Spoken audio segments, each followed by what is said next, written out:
Hello there, my name is Sixo, but more on that later, as right now we're making waves. Yes, today we're taking a look at the very exciting ThreeZero Deluxe Collectible Soundwave and Ravage from the Bumblebee movie. Now, in case you're a bit mystified by this still, it is an officially licensed product. It's by ThreeZero, but under license from the Transformers brand. That's why you've got the company's logo just here and a little authentic symbol just there as well to let you know. Whilst yes, it is a non-transforming figure, which isn't going to be everyone's jam, it's still well worth a look in my opinion. I've got a couple of these guys already and they are fantastic. And I gotta tell you, I could not be more excited for this product. I've been waiting for it for ages and now it's finally here. Last thing before we begin, today's review comes courtesy of the wonderful TF Source. You will of course find a link to their site in the video description below, just in case you like what you see today, or maybe you just fancy having a little browse, I don't know. Now the box is nice enough, but do excuse me because I've been waiting for this guy for some time, so definitely want to go ahead and check it out as soon as possible. Now once you get the packaging open, you've got this multi-tiered clamshell going on here, all kinds of goodies in there,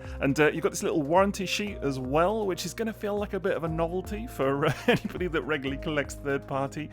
Clearly, you know, very reputable company, they got you covered in case anything does go wrong. Right, let's go ahead and check this guy out, shall we? See the contents of this box. So in the package, first of all, you get this display stand, comes in two pieces, quite clearly that just pegs into there, and it does have a little Bumblebee movie logo on there and the ThreeZero logo as well. Don't really think it's needed for posing, but it's there if you want it. You've got the character's rifle, which is plastic, but it's got this really nice kind of metal brush on it, which makes it look metallic. Very cool. You've got this blue piece, which kind of looks like a salt and pepper shaker from the end, but of course it is his shoulder cannon, very reminiscent of the G1 character. Now you then get several pairs of spare hands, and it's worth noting at this juncture that he doesn't have articulated hands of any kind. You will need to swap them out for posing, which some people might be a little bit surprised by, particularly if they're already familiar with ThreeZero's larger scale figures, the kind of more premium figures, but this is the deluxe scale, still premium, but yeah, you've got to swap out the hands. You've got this pair, which quite clearly are for holding weapons, and then you've got this one solitary piece, which in the instructions is listed as his command hand, but I don't know, it kind of reminds me of a scene from the film Hot Fuzz. You've then got this little doodad, which is actually die-cast metal, no idea what it's for, but we'll have fun figuring it out. There's then this very suspicious looking box, which isn't a box at all, because of course it's actually Ravage. I mean, maybe it turns into a box, I don't know, but there he is, all folded up. Can't wait to see him. And then you've got these three pieces, which are just listed as Ravage's weapons. And then you've got the toy itself, and my word, he's a chunky monkey, isn't he? Definitely high on the old chunk factor.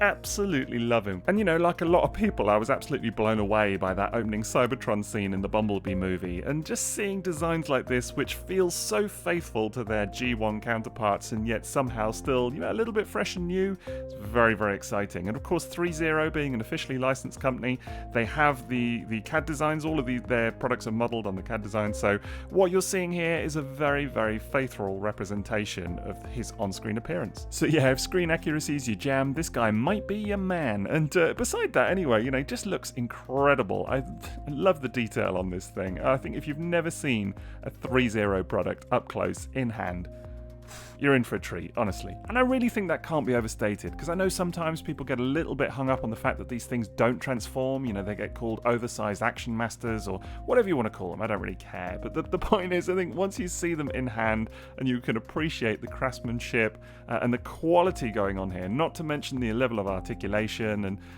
just everything, man, just everything. Once you see them in hand, I don't think you're going to be grumbling about it not transforming. That's my personal opinion. I mean, look, let's lay our cards on the table from the beginning, shall we? Because of course we all love Transformers that transform. I have many of them, for example.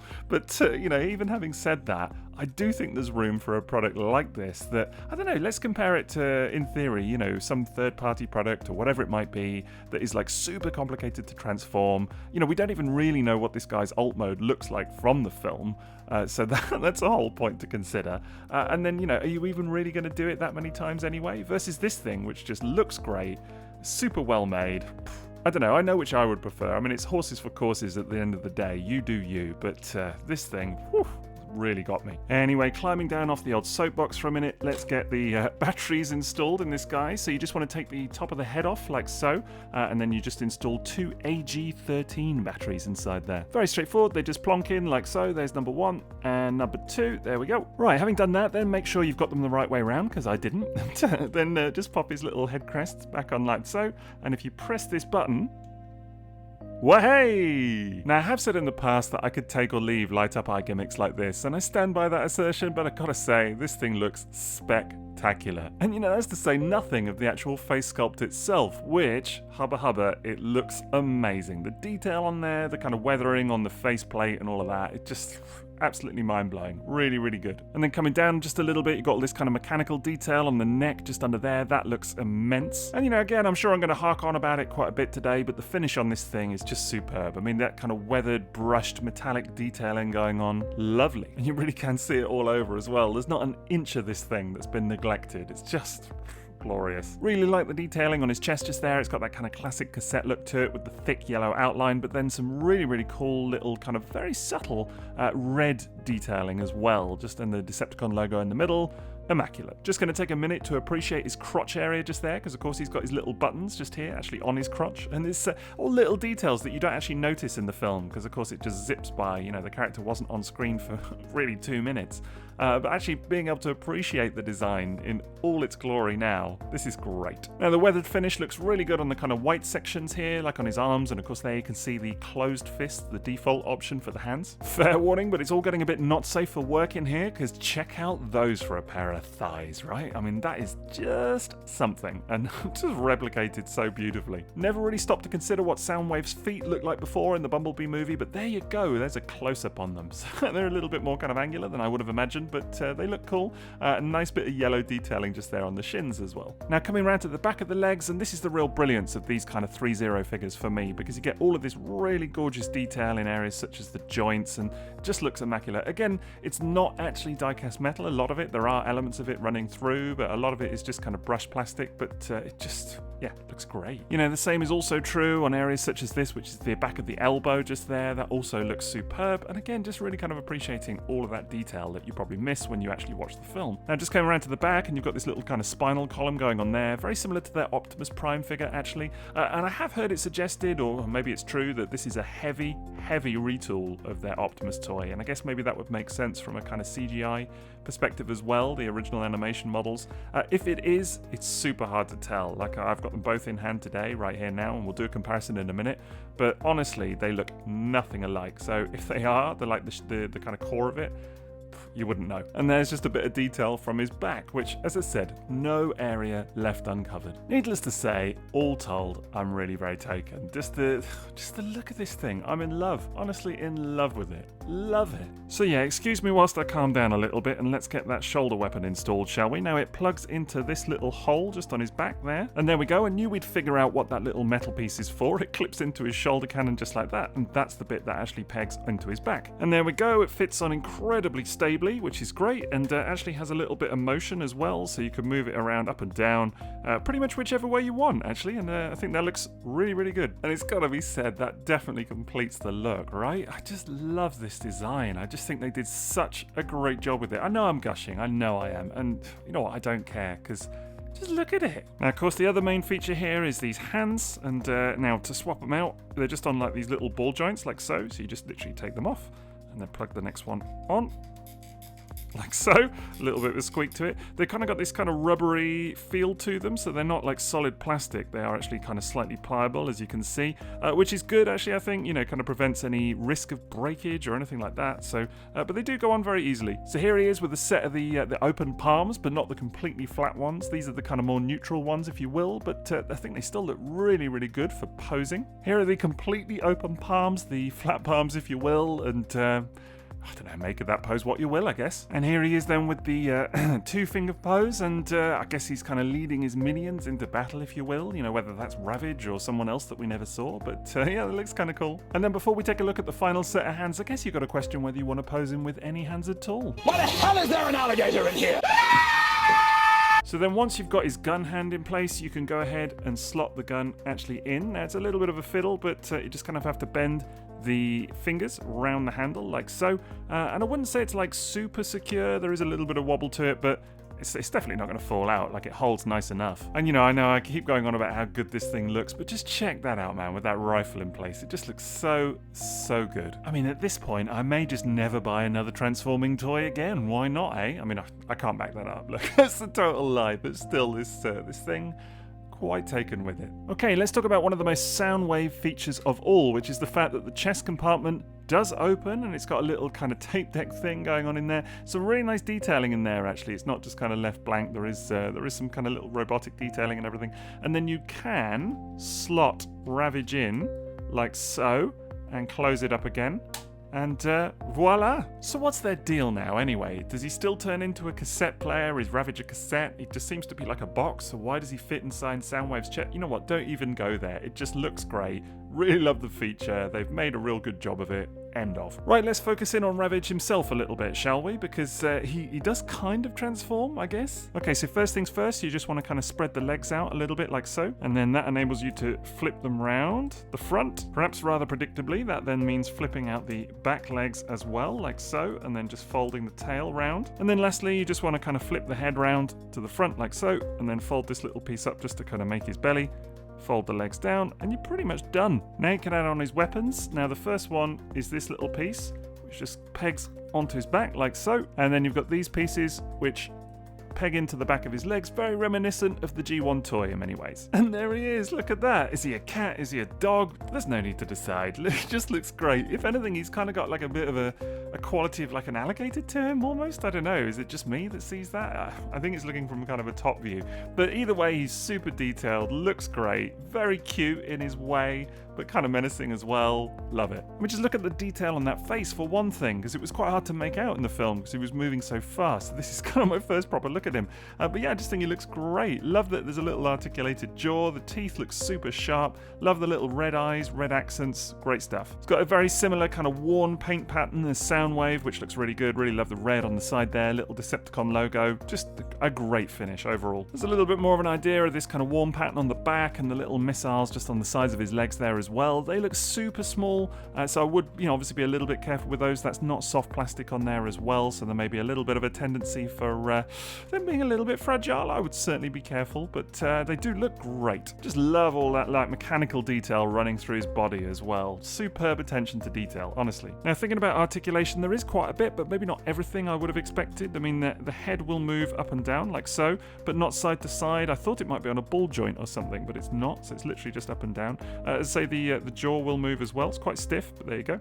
Now the legs will move, just an actual ball joint there. They don't fan out very much though, so you do get a little bit of fanning, but not too much. And then there's a hinge just there, and of course a bit of foot articulation as well. Similar story with the back legs really, in that they will fan out slightly, but not really very much. But you do get joints here, here, here, and here, so plenty going on there. One thing I do think is missing is that there's no hinge in the main body itself, so no way to kind of bend his back at all, so it does make him feel just like a tiny bit static.